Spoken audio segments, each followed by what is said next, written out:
오늘 이제 이 본문 말씀 보면 주님의 사랑하시는 제자 사도 요한 예수님의 마지막 어떻게 임종하시게 됐는지 그리고 어떻게 장례를 치르게 됐는지를 우리에게 전해주고 있습니다.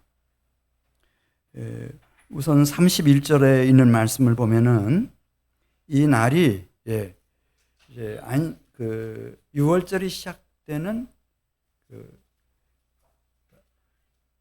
안식일 그 전날이었다는 거예요. 이걸 예비일이라고 합니다. 안식일 전날 예비일이었다. 예수님이 돌아가신 날이 1년 365일 어느 날에 돌아가실 수도 있겠는데 하필이면은 안식일 6월절 안식일 전날인 예비일이었다. 그렇게 말씀하고 있습니다. 이게 아주 시사점이 큽니다. 그때 돌아가시고 또 그날에 예수님의 장례식까지 다 마치려고 하다 보니 이렇게 33절에 있는 말씀 보면 어떤 일이 일어났나. 예수님이 골고다 언덕에 십자가에 못 박혔을 때 예수님 좌우편에 같이 십자가에 못 박힌 죄수들이 있었습니다. 그런데 31절 말씀 보면 이제 유대인 지도자들이 총독을 찾아가 가지고 빌라도에게 부탁을 합니다. 이제 오늘 끝나고 나면은 바로 이제 6월절 명절 시작하는 안식일인데 이 부정하게 이 시신들을 십자가 위에 그냥 달아놓을 수가 없다. 그러니 빨리 처리를 해달라. 그렇게 간곡하게 부탁을 하니까 이 형 집행관들은 로마의 군인들 주로 백부장들이었는데 이 사람들은 전문 기술자들입니다. 어떻게 하면은 십자가에 못 박혀서 여러 날 가기도 하지만은 그냥 곧장 숨을 거두게 하는 방법 다 알고 있었습니다. 그래서 오늘 32절 말씀 보면 이 로마 군인들이 이제 예수님이 중앙에 십자가에 못 박혔고 좌우에 못 박힌 사람들을 이렇게 보니까 살아있는 거예요. 그래서 쇠 몽치로 무릎, 정강이 부분을 후려쳤다는 거예요. 그러면 이제 하중을 딱 받쳐주던 이 두 다리가 이제 이렇게 와해되면서 완전히 박살이 났으니까 하중을 어디다 싣게 되는 거면 다 양손에다가 싣게 된다고 합니다. 그러면은 이게 막 호흡기 계통을 막 압박을 해가지고 숨을 쉴 수가 없어서 질식사로 바로 숨을 거두게 된다고 합니다. 그렇게 두 사람을 처리를 했어요. 그러고 난 후에 이제 예수님께로 왔습니다. 그리고 예수님은 어떤 상태였는지 33절 얘기하고 있습니다. 우리 33절을 같이 읽겠습니다. 예수께 이르러서는 이미 죽으신 것을 보고 다리를 꺾지 아니했다 그랬습니다. 예수님은 벌써 숨을 거두셨습니다. 사람에 따라서 채찍에 맞고 죽는 사람도 있고 또 어떤 사람은 십자가에 못 박혀가지고도 여러 날 그냥 생생하게 달려있는 사람도 있고 어떤 사람은 예수님처럼 십자가에 달린 지 한 6시간 만에 이렇게 돌아가시기도 하고 근데 예수님 벌써 돌아가셨습니다. 근데 그 돌아가신 날이 6월절 예비일이었다. 중요한 기록입니다. 6월절 예비일이었다.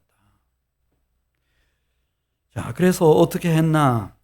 우리 33절 말씀을 보면 로마 군인이 이 예수님 앞에서 예수님이 이미 임종하신 것 확인한 후에 예수님의 다리를 꺾었다고 그랬어요? 꺾지 않았다고 그랬어요? 꺾지 않았다고 그랬어요. 꺾을 필요가 없죠. 벌써 돌아가셨으니까. 근데 이게 중요한 일이라는 겁니다. 왜냐하면 이미 다윗을 통해서 시편 34편 20절에 보면 이 세상에는 의인이 올 거다. 그러면 하나님은 그 의인의 모든 뼈를 보호해 주시고 그 많은 뼈 중에 하나도 꺾이지 않게 해 주실 거다. 그런 예언이 있어요. 그런데 이 예수님의 뼈는 하나도 꺾이지 않았어요. 의인이신 거예요. 여러분, 유월절 예비일에는 무엇이 희생이 되죠? 유월절 양이 희생이 됩니다.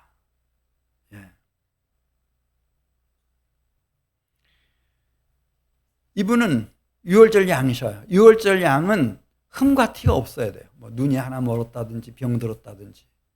그건 유월절 양으로 쓸 수가 없어요.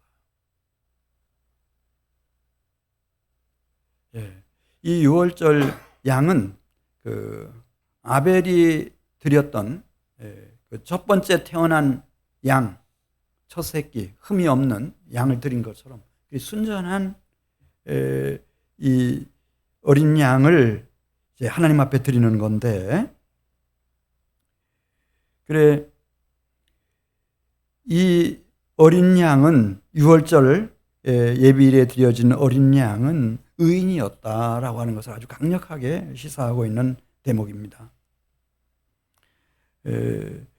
그리고 민수기 9장 12절 보면은 유월절 양은 그 뼈를 하나도 꺾지 말아서 유월절 모든 율례대로 지킬 것이라.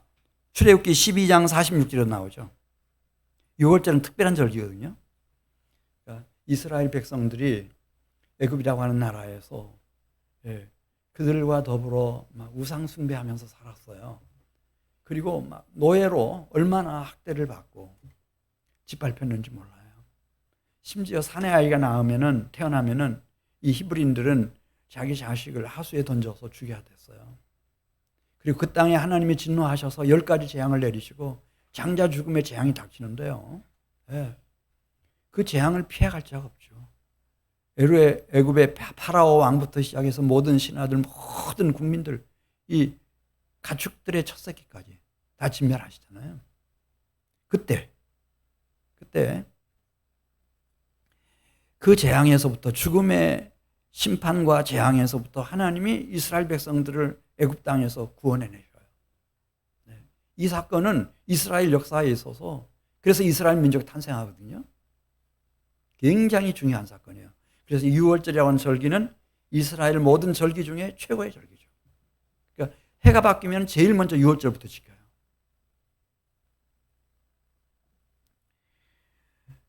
이 유월절은 훗날 이스라엘 백성 히브리인들뿐만 아니라 온 인류 사회에 하나님이 베풀어 주실 위대한 구원 역사의 서막이에요. 그 모형이고 그림자란 말입니다.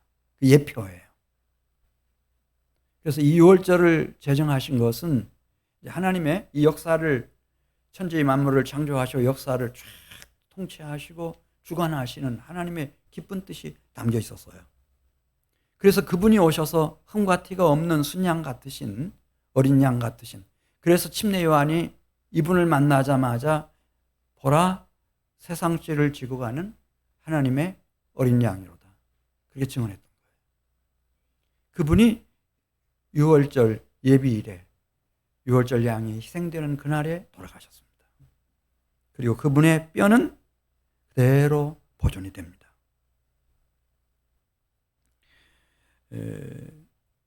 19장 31절 가서 보면,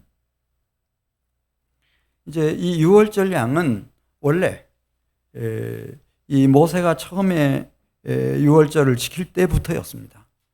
그 다음 날까지 유월절 양을 남겨놓으면 안 됩니다. 그 당일에 다 처리해야 됩니다. 그런 것처럼 유월절 양으로 오신 예수님도 바로 그 예비일에 장례식까지 다 마칩니다. 우리 19장 31절 말씀 같이 보겠습니다. 이날은 준비일이 큰 날이므로 그 안식일에 시체를 십자가에 두지 아니하려 하여 빌라도에게 그들의 다리를 꺾어 시체를 치워달라 하니, 군인들이 가서 예수와 함께 못 박힌 첫째 사람과 또 그 다른 사람의 다리를 꺾고, 그렇지만 19장 36절 말씀 보면은 예수님은 어떻게 됐죠? 이 일이 일어난 것은 그 뼈가 하나도 꺾이지 아니하리라 한 성경을 응하게 하려 함이라. 그래서 예수님은 하나도 뼈가 꺾이지 않았습니다. 뼈가 상하지를 않으셨습니다. 그 대신에 34절에 있는 말씀을 보면 로마 군인이 예수님의 그 완전하고 확실한 죽음을 위해서 어떤 일을 하는데 무슨 일을 하죠? 그중 한 군인이 예리하고 큰 창을 가지고서 아래에서부터 십자가에 달린 예수님의 옆구리를 찌릅니다. 이 사람들은 사람을 사형하는 전문 기술자들이기 때문에 그 창끝이 그대로 허리로부터 통과해서 심장을 관통해 가지고 그 상을 빼내게 되면은 이제 심장이 파열된다고 합니다. 학자들이 말하기를. 그중 한 군인이 창으로 예수님의 옆구리를 찌르니 곧 그 옆구리에서 뭐가 쏟아져 나왔어요? 피와 물이 쏟아져 나왔습니다. 이거 중요한 얘기라는 거예요. 왜냐하면 유월절 양에게 중요한 것은 여러분 아시는 것처럼 피였습니다. 이 유월절 양을 잡아서 피를 대야에 잘 받아 가지고 이 피를 이제 그 양을 잡은 사람의 집 임방과 양 설주에 바릅니다. 이 어린 양의 피가 흐르고 있으면은 죽음의 사자가 애굽을 멸할 때 그 집을 패스오버, 그게 유월입니다. 넘어갑니다. 그래서 구원을 받는 겁니다. 자, 19장 35절 말씀 보겠습니다. 그래서 요한은 이 예수님의 유월절 양 예수님의 허리에서부터 피와 물이 다 흘러나왔다고 하는 거, 이거 중요한 사건이다, 그렇게 말합니다. 35절 같이 읽습니다. 이를 본 자가 증언하였으니, 자신을 지금 이렇게 표현하는 거예요. 그 증언이 거짓이 아니고 참이라. 참이라는 말은 진리라는 말입니다. 원어로 그가 자기의 말하는 것이 참인 줄 알고, 또 여기 진리라는 말씀입니다. 너희로 그것을 믿게 하려 합니다. 이 진리를 믿게 하려 합니다. 이분은 언제 돌아가셨어요? 유월절 예비일에 돌아가셨어요. 이분은 뼈 하나 상하지 않았어요. 의인이었어요. 원래 흠과 티가 없어야 유월절 양으로 쓰임받을 수 있는 거예요. 그리고 유월절 양은 당일에 다 장례를 끝내야 돼요. 그리고 유월절 양에게 있어서 가장 중요한 것이 뭔가 하면 유월절 양의 피입니다. 피. 근데 이분의 허리에서 피와 물이 다 쏟아져 나왔어요. 이거 기억하라는 거죠. 요한이 요한복음을 쓰면서 이거 참이다, 참이다 막 이렇게 말하는 것은 이거 진리라는 거예요. 아, 이분이 바로 나를 위한, 우리 모두를 위한 완전하고 영원한 유월절 양이시구나. 이거 진리라는 거예요.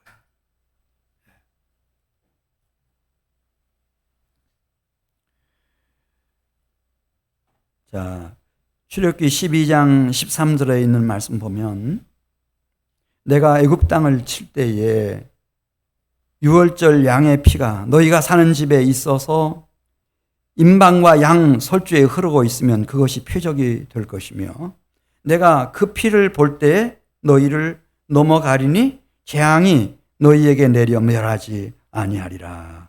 그렇게 말씀했습니다.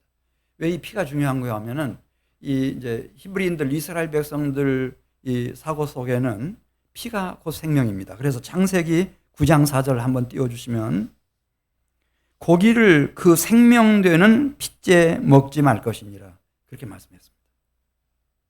예수님이 나의 유월절 양이 되고 우리의 유월절 양이 되셔서 피와 물을 다 쏟아주셨다. 이건 닭이 생명을 다 쏟아주신 것이고, 이사야 53장에 보면 자신의 영혼까지 속건제물로 내주신 사건이에요. 첫사람인 아담과 하와로부터 시작해서 이 세상에 태어난 모든 사람들은 다 무엇이 있을까요? 실수가 있고 부끄러운 허물이 있고 죄악이 다 있어요. 모든 사람이 죄를 범하였음에 그래서 하나님의 영광에 스스로 이를 수 있는 사람 아무도 없어요. 그리고 다 하나님과 원수로 행하다가 죄의 삭은 사망이기 때문에 영원한 멸망의 심판에 처해질 수밖에는 없는 존재들이었습니다. 그런데 지금 요한이 오늘 본문에서 쓰는 게 그겁니다. 우리에게 유월절 양 대속 제물이 주어졌다는 겁니다. 이것을 히브리서 13장 11절에서 이렇게 썼습니다.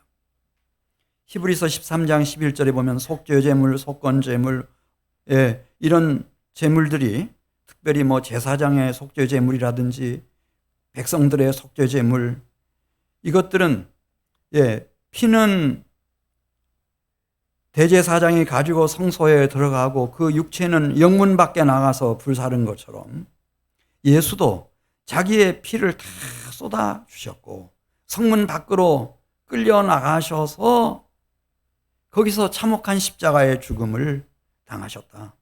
그리고 피와 물을 다 쏟아 주셨다.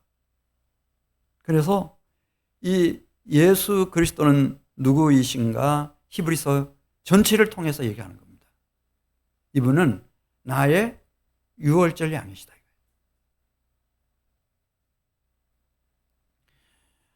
이 제사 제도를 아벨 때부터 만들었어요.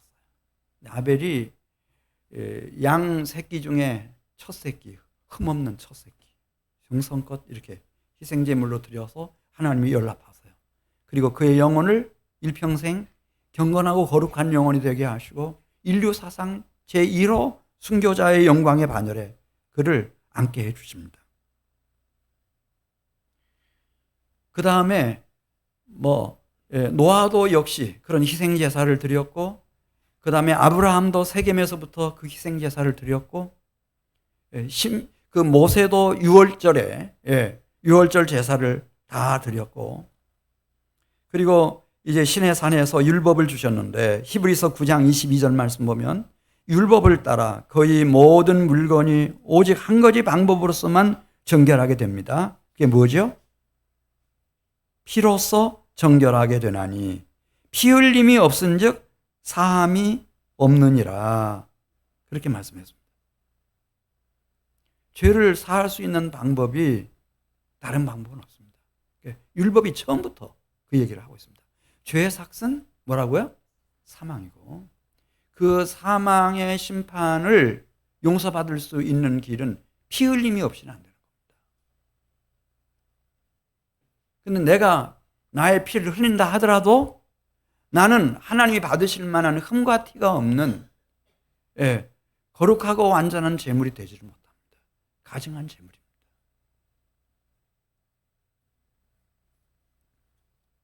그래서 고린도전서 5장 7절에서 그 유명한 선을 하는 겁니다. 우리의 유월절 양 곧 그리스도께서 십자가의 제단 위에서 희생되셨느니라. 그런 뜻이에요. 나의 유월절 양, 우리의 유월절 양 누가 희생되셨다고요? 그리스도께서 희생되셨느니라.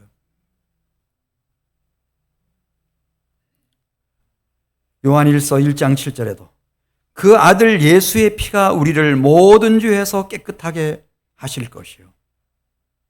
그래서 죄값을 깨끗하게 다 갚아버릴 뿐만 아니라 이걸 대속이라고 하는데요. 베드로전서 1장 18절 말씀 보면 그러면 죄 용서받고 또 죄 짓고 또 용서받고 또 죄 짓고 이 짓만 하다가 일평생 끝낼 건가? 그거는 아니에요. 그건 이단들이 구원파들이 그렇게 말하는 거예요. 베드로전서 1장 18절 말씀을 보면은 제대로 나의 유월절 양이 누구신가? 하늘로부터 오신 하나님의 품속에서부터 오신 독생하신 그리스도 예수시다. 그분이 내 허물과 억만 죄악을 대신 짊어지시고 영문 밖으로 끌려나가셔서 십자가에 못 박히시고 자신의 생명, 피와 물을 다 쏟아주시고 완전한 희생을 치르심으로써 비로소 내 죄값을 갚아주셨다. 이걸 제대로 깨닫는 사람은 베드로전서 1장 18절 보겠습니다. 지난날의 죄값만 예수님을 통해서 갚아버리는 것이 아니고 헛된 행실에서 대속함을 받는 자가 된다고 그랬습니다. 여기 헛된 행실이라고 하는 말은 무가치한 삶, 망령된 삶, 죄악된 삶 끝내버린다는 거예요. 끝내버리고 그리스도 예수 안에서 거룩한 삶을 시작을 하는 거예요. 새 생명의 삶을 실제로 시작하는 거예요. 이거 중요한 거예요. 이것을 마태복음 24장 14절에서 천국복음이라고 했어요. 그러니까 무슨 수로 내가 내 죄를 지난날 죄값을 다 갚겠어요, 여러분. 그거 갚을 수 있는 사람이 없어요. 은금으로 갚는 거예요. 뭐 내 실력으로 갚는 거예요. 은금을 모으다가 내가 뛰어난 자리까지 올라가다가 죄만 더 많이 쌓았는데. 그렇잖아요? 그거 어떻게 하는 거예요? 방법이 없어요. 오직 유월절 양이신 그리스도의 피 다 쏟아내신 물까지 멀겋게 흘러나온 예수의 생명의 피, 그 피값으로만 내 죄값을 청산할 수 있고, 그리고 그 십자가에서 흘리신 피의 의미를 제대로 깨달은 사람은 망령된 행실에서부터 자연히 그냥 순리대로 돌이켜. 할렐루야. 싫어. 다시 예수님을 십자가에 못 박는 것이 그렇게 쉽지가 않아요. 예. 그렇게 즐겁거나 통쾌하지가 않아. 시궁창 들어가는 것보다 더 싫어. 그래서 죄에서부터 떠나게 되는 거예요. 이게 천국복음이에요. 이것이 아니고는 죄를 해결할 수 있는 방법이 없어요. 혹시 있었다 이렇게 깨달은 분 계시면 저한테 꼭 얘기해 주시기 바랍니다. 저는 그걸 살펴봐야 됩니다.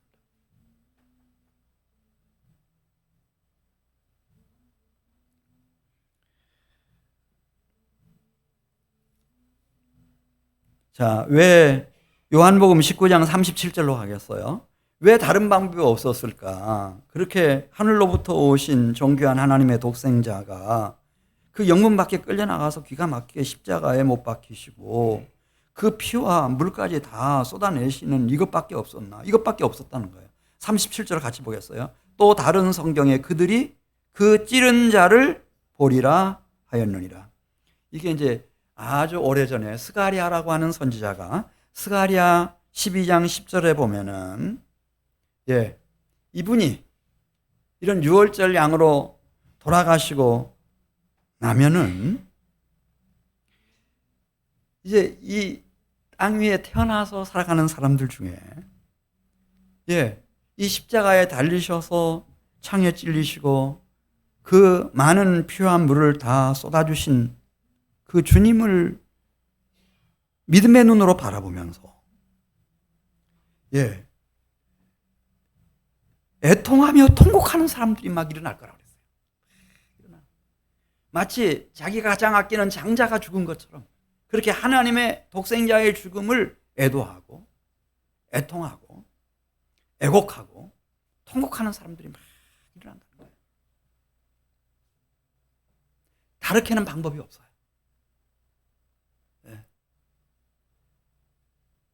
어떻게 저런 십자가에 그런 존귀한 분이 달리셨는지. 하늘로부터 오셔가지고. 그리고 그 모든 피와 물까지 다 쏟아주셨는지. 나의 유월절 양이 되시려고. 그 모진 순환을 다 당하셨구나.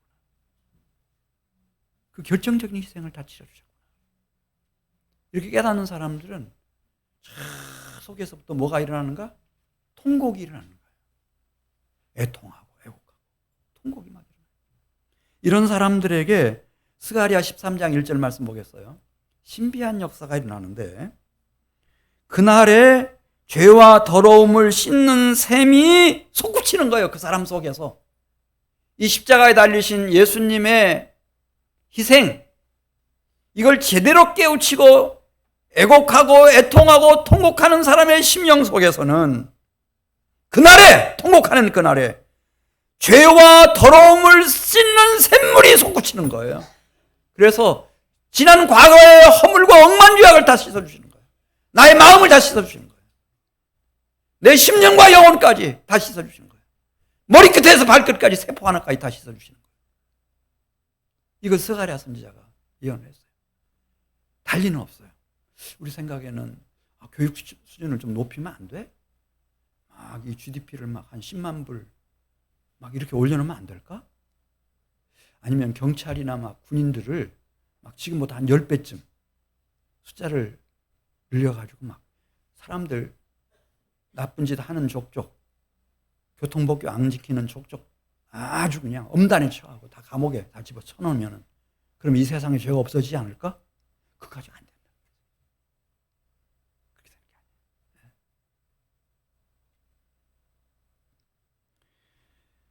시편 50편 4절에 있는 말씀을 보면 하나님은 아담과 하와 이후에 이 땅에 자기 백성들을 찾아내시고 이제 거룩한 성도로 세우시는데 이제 어떤 방법으로 하시는지 시편 50편 4절 5절에 썼어요. 이거 중요한 구절이어서 좀 표시를 좀 해놓으셔요. 이거 잊어버리면 안 돼요. 예. 내가 착하게 살면 되지. 내가 성공하면 되지. 내가 환호와 박수갈채를 많이 받으면 되지. 목소리 큰 사람이 되면 되지. 그거 아니라는 거죠. 그럼 어떻게 이 세계 안에서 하나님의 거룩한 백성이 출현하며 성도로 세워지는가? 이렇게 말했습니다. 우리 4절 말씀 같이 읽습니다. 하나님이 자기 백성을 판결하시고 판단하시려고 위 하늘과 아래 땅에 선포하여 이르시되 나의 성도들을 내 앞에 모으라. 이 세상이 그냥 다 타락한 것 같아도 그렇지는 않고 어딘가에는 하나님의 백성들이 있고 거룩한 주의 성도들이 있는데 이 사람들은 어떻게 해서 출현하게 됐는지 이제 5절 그들은 제사로 나와 언약한 이들이니라. 유월절 제사 생각하면 돼요. 모든 제사의 근원은 유월절 제사예요. 여기서부터 나왔어요. 나중에 이제 무슨 제사 뭐 5대 제사 막 이런 것이 나오지만은 애굽에서 처음 나올 때 그때 시켜진 제사가 유월절 제사예요. 이 유월절 양의 피로 죄 사함을 받고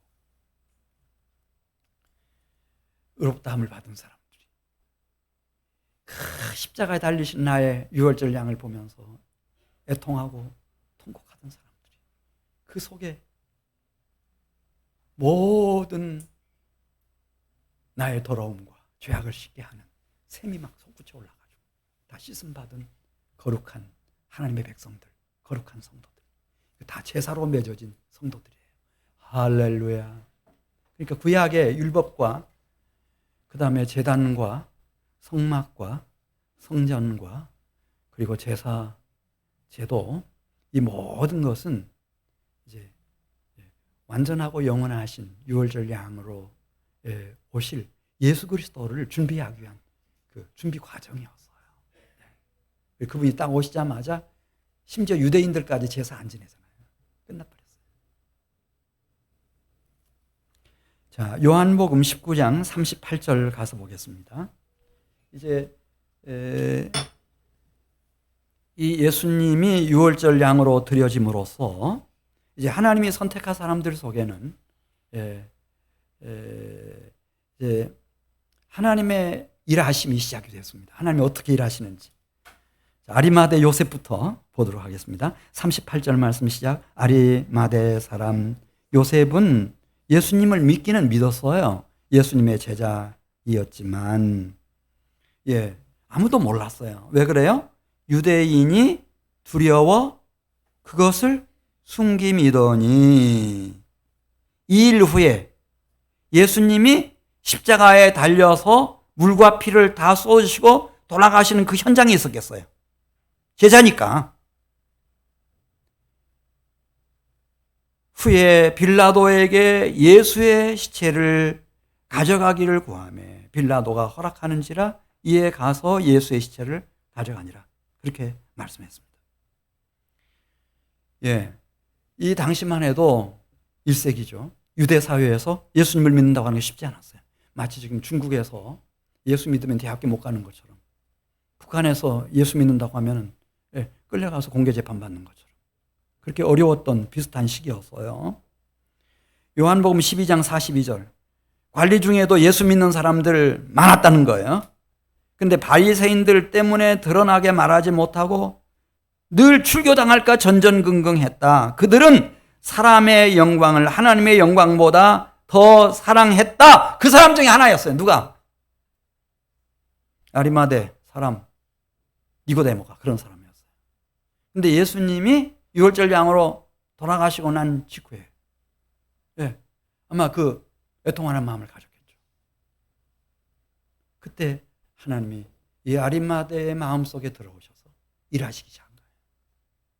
그래서 더 이상은 출교당하는 거 두려워하지 않고 공의원에서 제명되는 거, 이스라엘에 총 70명의 공의원이 있었거든요. 거기서 재판도 하고 법도 만들고 다 했어요. 통치도 하고. 어마어마했죠, 그 권력이. 심지어 죽임 당하는 것까지도 두려워하지 않았다는 거예요. 마가복음 15장 43절, 너무 실감나게 이 변화된 요셉의 모습을 우리에게 전해줍니다. 마가복음 15장 43절 보면 아리마대 사람 요셉이 와서 당돌이 빌라도에게 들어가. 그러니까 뭐 이런 식인 거죠. 당신이 유대 총독으로서 예수에게 사형 선고를 내렸고 십자가에 못 박아 죽인 것까지는 당신의 권한이지만 지금 십자가에 달려 계시는 예수님의 시신은 돌려달라. 우리에게 돌려달라. 네. 당돌하게. 어떤 불이익을 당할지라도. 예수 다음에 자기가 2호로 십자가에 못 박힐지라도. 당돌하게. 그 용기. 그 담대함. 그래가지고요, 이 아리마대 사람 요셉은 원래 존경받는 공의원이었다는 거예요. 마태의 기록에 하면 아주 소유도 많고 하나님 나라를 기다리는 제대로 경건한 신앙 인격을 가지고 모든 사람들이 본받을 만한 사람이었기 때문에 총독 빌라도까지 그 요셉의 요청을 거절할 수가 없어서 백부장을 시켜서 예수님의 시신을 내줍니다.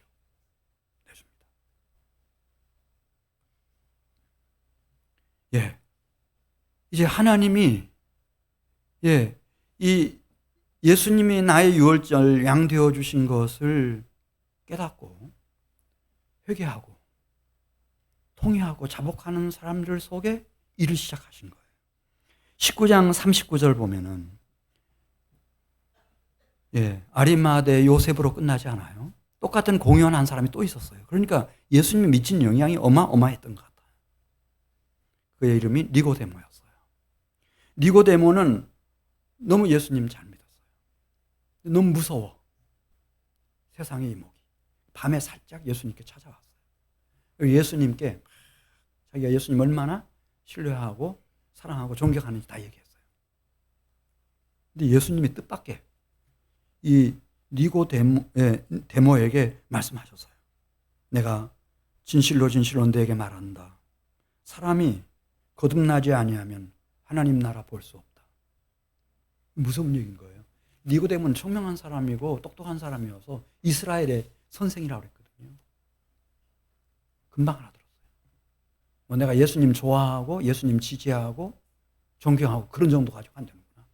이 근원적인 내가 거듭나지 않으면 하나님 나라 볼 수도 없고 들어갈 수 없고, 주님은 막 계속 말씀하시는 거예요. 육으로 나는 것은 육이고 영으로 나는 것은 영이다. 내가 거듭나야 하겠다 하는 말 놀랍게 여기지 말라. 이건 진리다 이거죠.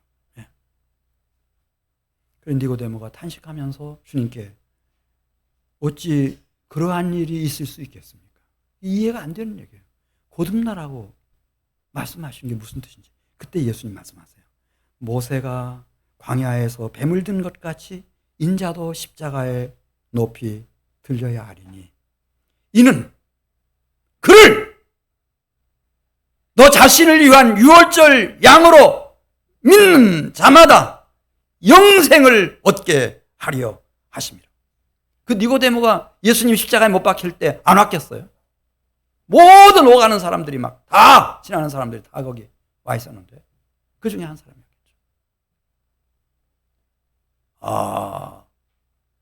그때 예수님이 언젠가 여러 사람 놓고 말씀하신 게 아니고 딱 니고데모 나 하나 놓고 말씀하셨지. 내가 나무에 높이 달릴 거라. 이거 말씀하셨구나. 이분이 유월절 양이로구나. 그렇게 했을 때 주님이 그렇게 비겁하고 겁 많은 못난 니고데모가 아니고 얼마나 당당한지. 이분은 무슨 살인 강도들 시신 막 십자가에서 내려서 그냥 밤새 거기서 놔두면은 온갖 산에 짐승들이 와가지고 막 다 찢어 발기고 그럴 뿐 아니죠. 이분 너무 귀한 분이에요. 그래서 몰약 향품 우리로 말하면은 33kg 그거 가지고 달려와서 동료 공의원인 니고데모와 같이 예수님의 시신을 잘 단장을 하고 세마포로 싸서 그렇게 해서 이 새로 준비된 그 묘실에다가 예수님을 잘 모셔서 바로 유월절 예비일 그 밤이 시작되기 전에 그러니까 유월절 시작되기 전에 장례식을 끝냅니다.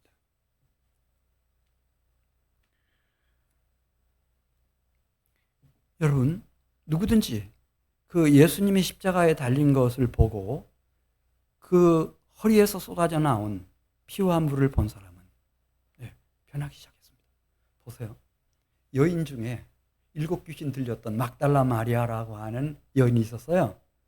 예수님 만나고 7 귀신이 떠나갔고 너무 예수님이 고마워서 예수님 너무 존경했고 사랑했어요. 그렇지만 너무 무서웠던 것 같아요. 예수님 십자가에 못 박힐 때 모친 마리아, 그 다음에 이모, 그 세베대 아내 살로메, 몇몇 여인들과 함께 저 멀찍이서 예수님이 어떻게 지금 십자가에 못 박히고 돌아가시는 과정을 지켜보고 있었다는 거예요. 그 중에 한 여인 막달라 마리아였어요. 근데 그 마리아 속에 하나님이 그 마음 속에 일하시기 시작한 거예요. 그리고 안식 후 첫날, 우리로 말하면 주일날 새벽이에요. 벌떡 일어났어요. 어디로 달려가는가? 예수님의 무덤을 향해서 달려가는 겁니다. 그리고 남녀, 제자들 예수님 살아가실 때 예수님 만나본 사람들, 예수님 믿겠다던 사람들, 예수님 존경하고 사랑했던 사람들 많았어요. 근데 다 소용없어요. 다 소용없어요. 그 십자가에 달리셔서 물과 피를 쏟아내실 때 그 현장을 봤던 그리고 회개하고 애통해하며 통화하는 이 여인 막달라 마리아 달려가서 제일 먼저 예수님의 무덤이 비어있는 걸 발견하고 이 제자들에게 알려주었어요. 제자들 와서 보고 막 겁에 질려가지고 금방 그 자리를 떠나버렸어요. 그런데 이 막달라 마리아는 그 무덤 곁을 떠나지 않아요. 계속 울면서 혹시 내가 잘못 봤나? 그때 너무 어두웠으니까 새벽 미명이었잖아요. 그래 날이 이제 밝아오니까 다시 보고 또 보고. 근데 얼마나 주님에게 집중을 하고 있었는지 천사들이 그 무덤 안에 둘이 있었다는 거예요. 그리고 말을 걸어와요. 여자여, 왜 이렇게 슬피 우는가? 사람들이 우리 주님을 옮겨갔습니다. 그리고 울어요. 근데 이게 천사라는 사실도 몰라요. 지금 자기가 얘기하고 있다고 하는 사실도 몰라요. 오직 주님만을 생각하고 있는 거예요. 그때 주님이 그런 여인을 가만두시겠어요? 부활하신 주님이 그 여인 바로 뒤에 오셨어요. 그리고 불러요. 여자야, 왜 그렇게 슬피 우는가? 동산직인 줄 알았다는 거예요. 사람들이 주님을 옮겨갔습니다. 당신이 옮겨갔으면 얘기해 주십시오. 제가 그분을 모시겠습니다. 돌아가신 주님이라도 주님을 너무 사랑하니까 모시겠다는 거예요. 근데 주님이 더 이상 참을 수가 없는 거예요. 주님은 사랑이신데 못 참죠. 마리아야 이렇게 부르십니다. 그러니까 이 막달라 마리아가 금방 알아들었어요. 지금 누구를 부르고 있죠? 마리아를 불렀어요. 여기 여인 하나밖에 없어요. 마리아, 나 부르시는 거예요. 그리고 이 목소리가 누구의 목소리인지를 정확하게 인지했어요. 주님의 목소리인 거예요. 라보니요. 그리고 와락 주님께로 가려고 하니까 주님께서 말씀하십니다. 나를 붙들지 말라. 이게 무슨 뜻인가 하면 Don't cling to me 인데 이게 무슨 뜻인가 하면 뭐 손을 잡는다 뭐 그런 뜻이 아니고 그냥 시신이라도 주님하고 같이 있고 싶어. 그렇게 주님을 떠나기 하시러 그런 뜻이에요. 주님 보내드리기가 싫은 거예요. 그때 주님 말씀하십니다. 내가 아직 아버지께로 올라가지 않았다. 왜냐하면 막달라 마리아를 만나줘야 되니까. 정말 하나님이 역사하고 있는 사람들, 제자들을 만나셔야 되니까. 그러면서 너는 내 형제들에게 가서 그 중요한 얘기 하십니다. 내 아버지 곧 너희 아버지, 내 하나님 너희 하나님께로 올라간다고 전해달라. 이 얘기를 전해줬어요. 바로 당일 저녁 때였습니다. 남자 제자들이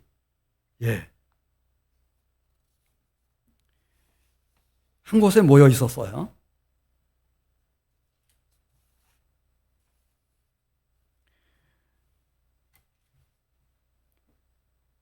두려움에 떨면서 문이란 문 다 걸어 잠그고 그 안방에 모여 있었겠는데 호련히 부활의 주님이 찾아오신 거예요. 찾아오셔서 말씀하십니다. 뭐라고 말씀하셨죠? 우리 사도행전 20장 19절 말씀.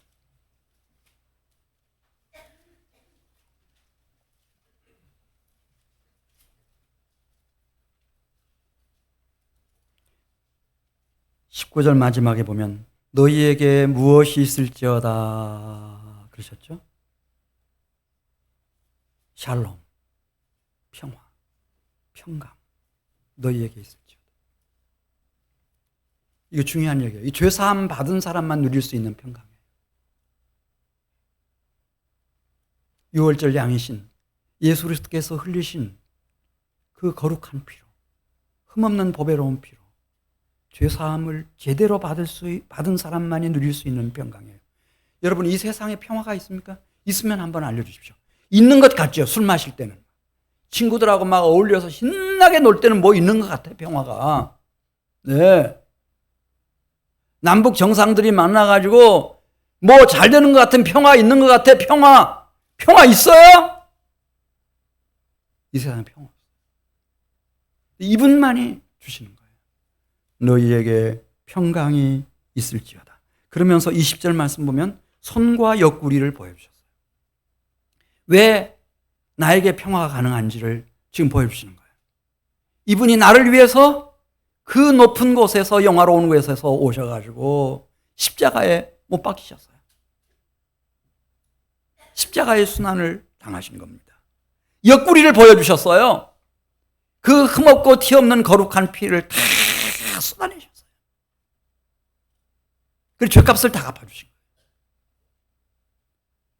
이 사실을 믿고 회개하고 애곡하고 통곡하는 사람들에게 모든 더러움과 죄악을 씻는 샘물이 막 솟구치는 거예요. 그래 예수님의 손과 옆구리를 보면서 제자들이 다 보고 기뻐했다 그랬어요. 야, 이분이 평화의 왕이에요. 평강의 왕이 오신 거예요. 너희에게 평강이 있을지어다. 21절 상반절 같이 읽습니다. 예수께서 또 이르시되 너희에게 평강이 있을지어다.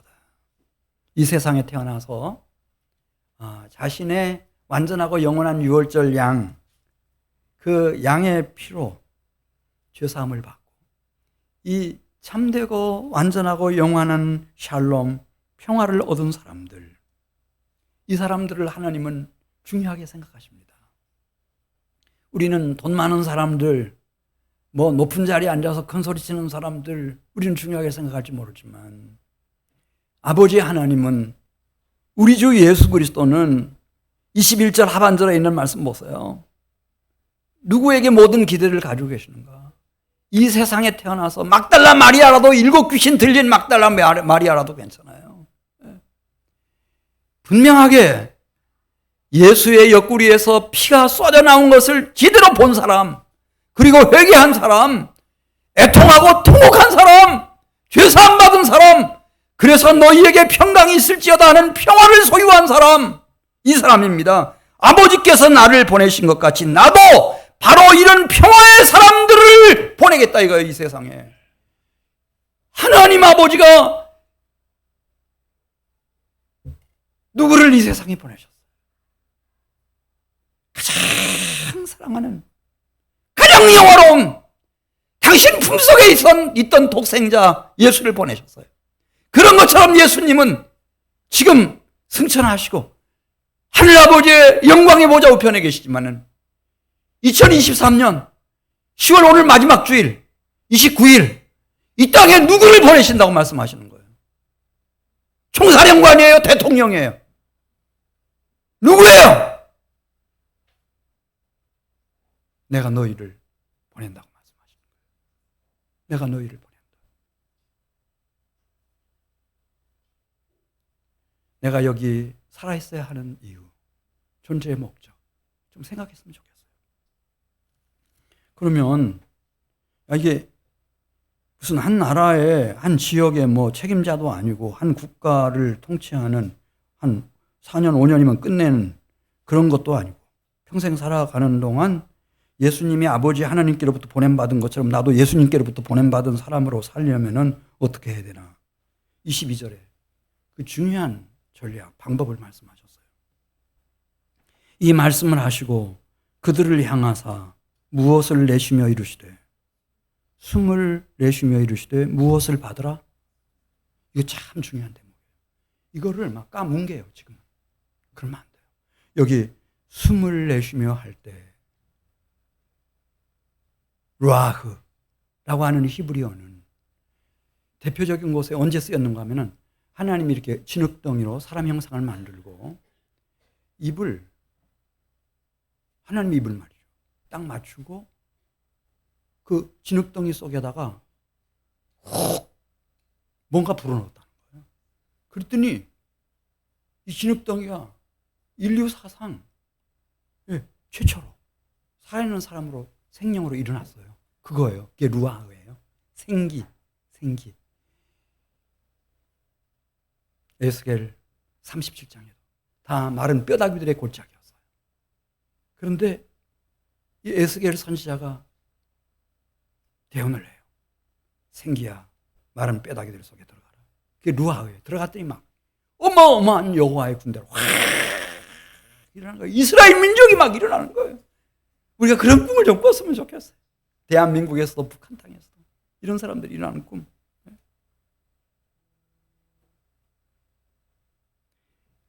이것을 이 루아흐를 누가 내시죠? 하늘과 땅의 권세를 가지신 주님이 하고 내쉬면서 말씀하시는 거예요. 성령을 받으라. 한민교회 이 강단에는 이 말씀의 의미를 아는 사람이 서야 돼요. 이게 뭐가 뭔 줄도 모르고 막 그러면 안 돼요.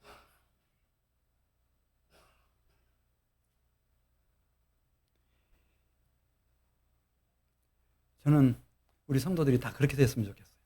하루를 살고 잠자리에 들 때 아버지 하나님이 소중한 날 주셔서 감사합니다. 오늘 잘 살고 여기 지금 죽습니다. 그리고 내일 아침 주님 안에서 성령으로 새 생명으로 나를 깨워주십시오. 할렐루야. 이 성령 충만이 뭔지, 왜 성령 충만을 지속적으로 주님 품에 안길 때까지 받아야 되는지를 좀 알아야 되는데 이걸 전혀 감각이 없어요. 이건 보통 문제 아니에요.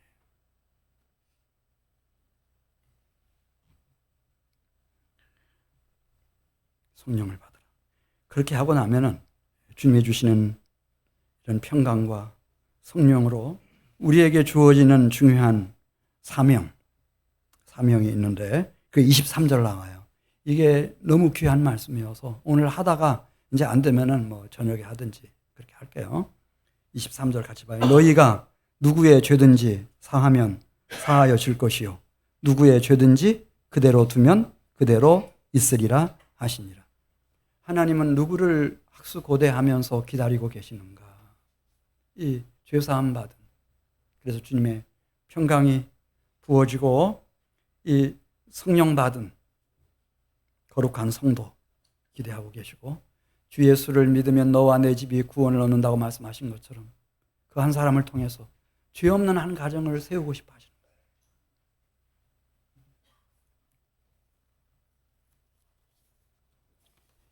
이 한민교회 공동체를 통해서 정말 거룩한 교회들을 하나님이 이 땅에 세워가시기를 원하시는 겁니다.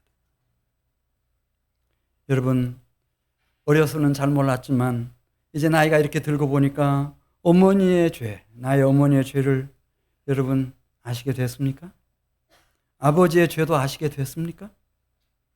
내 친형제 자매들의 죄, 배우자의 죄, 자녀들의 죄, 손자 손녀들의 죄, 사랑하는 나의 친구들의 죄, 소중한 이웃들의 죄, 내 조상들의 죄, 내 민족의 죄, 내가 살아가는 이 시대의 많은 사람들의 더해만 가는 죄, 그리고 그 죄를 사하는 길을 여러분들은 찾으셨습니까? 예수님은 내가 그 길이라고, 진리라고, 죄를 사하는 삶을 살아가는 라이프, 삶이라고, 생명이라고 말씀하셨습니다.